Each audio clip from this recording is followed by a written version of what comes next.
Hello everyone and welcome back. Today we're going to talk about a topic that we haven't covered in quite a while, and it involves clutch baskets. It's not uncommon when we're talking to somebody about doing a build, they ask the question, why are you choosing the clutch basket you're choosing for me? Why are you choosing the clutch that you're choosing for me? And the big question is, do I really need a clutch basket? Now, for those of you we've done the consults with over the years, to design your build and kind of put all the parts together, I've mentioned the 5 things you guys may have seen in other videos that determine the budget you need to have to do a performance build. Well, most of those 5 things have to do with your riding style, various other things, but one of the big ones is, well, 2 of the big ones are how your right hand. A lot of it depends on your right hand and how aggressive of a rider you are. The second thing is, and what I think is the most important when you're planning a performance build, is the level of confidence that you require in the parts that are there. Only you know how aggressive you're going to ride.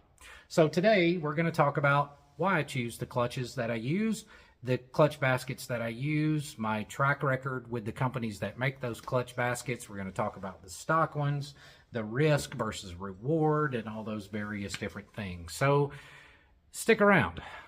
This should be a pretty good one.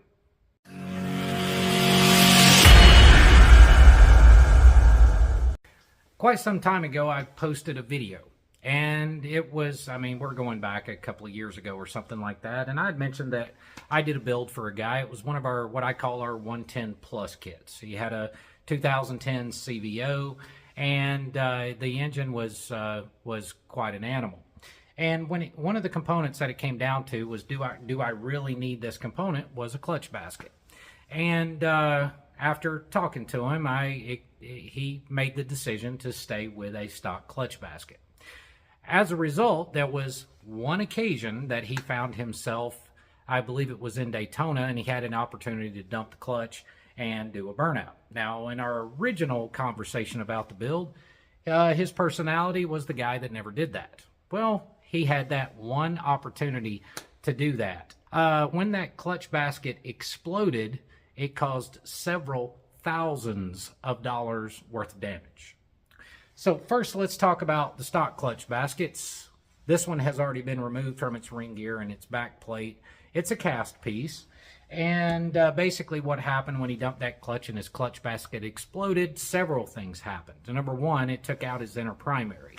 The outer primary was removed once the bolts were taken out in virtually 2 pieces. The other thing that happened is primary chain crawled up on top of his compensating sprocket and then bent the crankshaft about 10 degrees. Basically, at 6,000 RPM, the engine came to a complete and sudden stop. Carnage, massive carnage. So, could that have happened with an upgraded clutch basket? Possibly, but we don't know. What we do know is he kept his stock one, and that lack of a $450, $475 upgrade cost him several $1,000s to get the bike back to where it should be. Now, so one of the big things is, this is the stock shell, basket shell. This is actually riveted to a back plate. So in a lot of our builds, you've seen videos, and for you guys that have been customers, you've seen this go into a bike. Now, there's what you see here is a Trask clutch basket, and then you also see a clutch hub from an American Prime clutch, and I'm going to get to all this here in a second. But what you also see is a ring gear here and components that are part of the factory system. Now, for you guys that we sell this system to on most of our builds, you may think that it's a matter of just buying that part number, that clutch basket, and it bolts in. Now, I did not have time to run video of all the processes to make this assembly possible, but I'm going to throw up some pictures here while I'm talking. And one of the things you have to do, of course, with that stock basket, you have to take this, you also have to machine the rivets off, then you have to punch out those rivets. Once you punch those rivets out, you then have to drill this factory back plate so these through bolts can go through it. And then once you do that, and my process may be a little different than others, but you know, we drill all of these holes and then chamfer each of those holes to make sure that the new clutch basket that goes into place has a flat surface to sit on in the factory ring gear. And then what you see in the middle is the clutch hub for the American Prime clutch that's going in. Now, one big part of this video is in response to questions. Why do you choose the parts that you choose? Well, to a large degree, again, it has to do with your right hand. And I will say, the reason I choose, as that's one of the big questions, why do I choose the Trask clutch baskets? The truth of it is, I've never had one break. I've never had a complaint. I've never had an issue with that basket. And when something's proven like that with the many that we've installed over the past several years, to have never had an issue, not a single one, you stick with what works. And that's the way that it is. And of course, in that process, you install the new bearings, the clutch hub bearings, new clips, these retainers here that go into place. It's Loctited in, all that type of stuff. And with all the new bearings and everything, it gives you a really nice, good, solid clutch basket. I would say that that is the combination as far as basket goes that we recommend for most of the people that do builds for. Again, relative back to that right hand, how aggressive of a rider, the type of build, and all that type of stuff. So that's the reason we choose those. One primary one is we've never had an issue. Now, I also mentioned that I pair that up with an American Prime clutch. Now, I'm a huge fan of the American... Oh, my... Oops. The bolts just fell out. I mentioned the American Prime clutch. This is one of those clutches that I have also never had a warranty claim on. I've never had a failure on. They're fantastic clutches, and one of the elements that I like about them the most is the fact that it utilizes a diaphragm spring. And a diaphragm spring gives you a really nice clutch pull. It acts almost like a detent. It's very smooth. And when you get to the end of that clutch travel, right as that lever approaches the grip, it almost snaps over center a little bit. And it gives you a very confident feel of when that clutch is going to grab. So if I consider things like the fact that I've never had a failure with one of those clutches, I've never had a failure with a Trask clutch basket, and then that feel, it makes it perfectly suitable for the person that does a lot of touring, right? But yet they can still take a tremendous amount of abuse. Well, just like I mentioned the 5 things, there are other clutch systems I may recommend. One of those is a clutch system from Evolution Industries. Now, you'll notice this is a complete basket. It's a complete basket, clutch assembly, and all this stuff.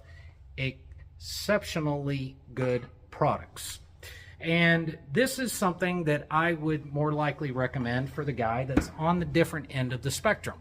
Again, those 5 things, one being your right hand. A guy that can admit to himself that he's going to beat the living fool out of one. One that makes a tremendous amount of power. One that he may, potentially take to the track or something like that. The Evolution Industries product line is one that I dive into on quite a regular basis, and I've had a relationship with Evolution and Ben at American Prime and Nick at Trask for quite a number of years. The Evolution Industries clutches, baskets, ring gears are another product line that I've used a bunch of them.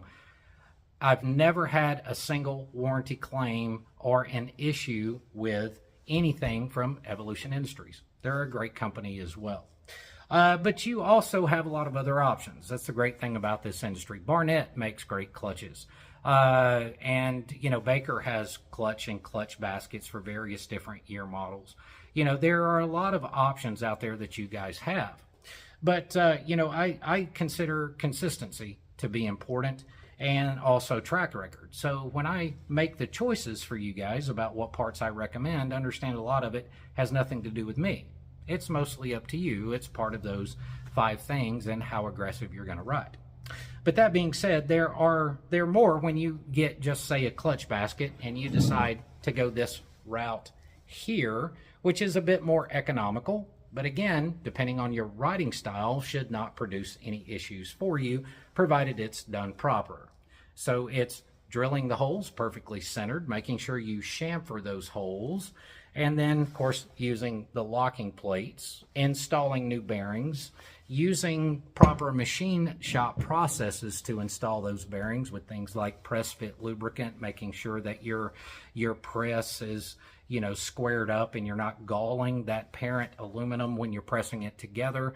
You also need to make sure that you support that bearing so you don't overload the bearing and race itself. You want to reduce the opportunity to stress that bearing and stretch it, elongate it, things like that. So a lot of it, the success of being able to install a part like this that doesn't just bolt in, that does require some manual labor, a big part of the success of the installation of that and its longevity is using proper processes to make sure the installation goes as well. It goes well also. So, and then of course you have your, you know, you want to make sure you use new clips and things like that during that whole deal.